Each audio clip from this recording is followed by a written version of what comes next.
quanto custa um e-commerce? Vamos pensar uma operação de e-commerce para uma indústria, né? Geralmente, o que tem que se pensar, o que tem que pesquisar antes e qual que é a média, geralmente, de custo mesmo que geralmente as empresas têm? Tá.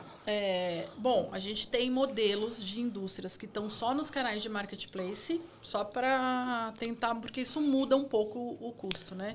E a gente tem modelos de indústria que estão tanto em marketplace quanto em site próprio. Falando de site próprio, a gente tem um investimento, sem dúvida nenhuma, ali de layout e de um setup inicial para você construir uma loja e ela funcionar. Perfeito. Né? E sendo que marketplace, esse setup é muito menor, vamos dizer assim. Você muito rapidamente pluga os produtos lá nos canais de marketplace e começa a vender praticamente sem custo.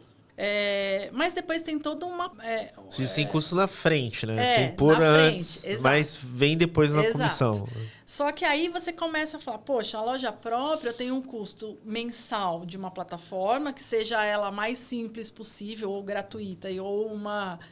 Né, Ferrari das plataformas, com um custo caríssimo, depende do tamanho do seu projeto. Uhum. E aí a ideia é sempre entender o projeto antes para você não ter mudança de plataforma no meio. Legal. Porque a gente perde muita relevância, então muito dinheiro investido em tráfego você acaba perdendo nessa migração.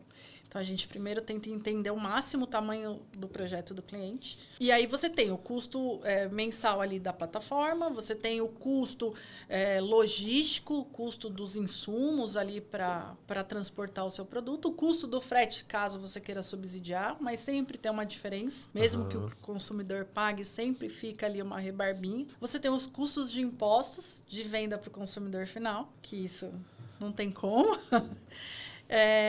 E aí você tem o custo da mão de obra, interno ou no e-commerce. Uhum. Isso você vai ter. Então, você vai ter que ter um gerente de e-commerce, você vai ter que ter um analista, você vai ter que ter ou trazer um marketing para dentro ou contratar uma agência, porque você tem que trazer tráfego. É a mesma coisa. Você vai lá, abre uma lojinha física numa rua que não passa ninguém. Não, já era. Aí... Então, o e-commerce é a mesma coisa. Você vai abrir o e-commerce, você vai ser mais um. Você vai estar lá na 10ª página do Google, ninguém vai te ver. E como você se torna conhecido? Uhum. Trazendo tráfego. Então, existe esse custo. E esse custo existe no físico também. Então, assim, não muda muito. Para você ser conhecido, você tem que pôr uma gôndola na boca do caixa do supermercado para todo mundo ver sua marca. Então, esse custo, ele existe do lado do e-commerce também. E precisa ser entendido o que é um investimento.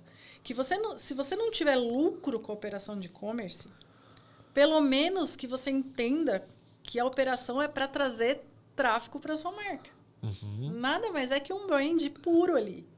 Então, eu falo muito dessa dificuldade de a indústria entender, às vezes, mas eu não estou tendo lucro com a venda. Sim, você está tendo lucro na venda do produto para estoque, vamos dizer assim, né? Para o full commerce. No caso do full commerce. Ou, se você fizer operação interna, que está tudo bem também, você já tem o markup da sua produção para sua tabela de distribuidor, que seja. Então, tá aí seu lucro. Esquece o lucro vendendo no e-commerce, porque existem custos e são custos altos no início que depois você vai otimizando.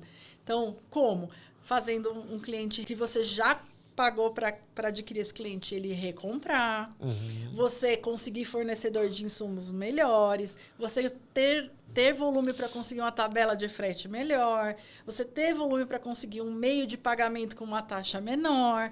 Então, tudo isso você consegue, depois que o seu e-commerce está rodando, diminuir esses custos.